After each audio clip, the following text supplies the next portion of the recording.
Мерка притвор во трајање од 30 дена заработи 40-годишниот скопјанец вработен во службата за трезорско работење на НЛБ Тутунска банка. Според истрагата на МВР, осомничениот планирано и во неколку наврати ги вадел парите од банката, незабележан од никого во периодот од 6 април до 10 април.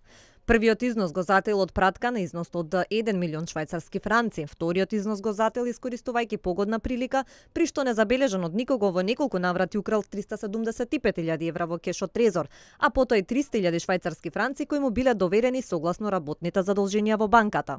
Во понеделникот пак дополнително украл 2 милиони швајцарски франци и 270.000 евра од девизниот трезор, ги ставил во украсна кеса и околу 13 часот ја напуштил банката упатувајќи се во непознат правец. Но при претресите во неговиот дом и други простори парите не се најдени. Полицијата и натаму работи на целосно расветлување на случајот. Од НЛБ Тутунска банка пак и денеска повторија дека средствата на клиентите се безбедни, но велат не можат да откриваат детали од грабежот за да не попречуваат во истрагата.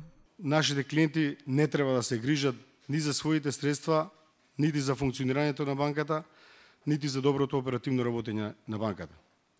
Нашите колеги ќе ги пребродат овие работи и ќе продолжат со добра работа.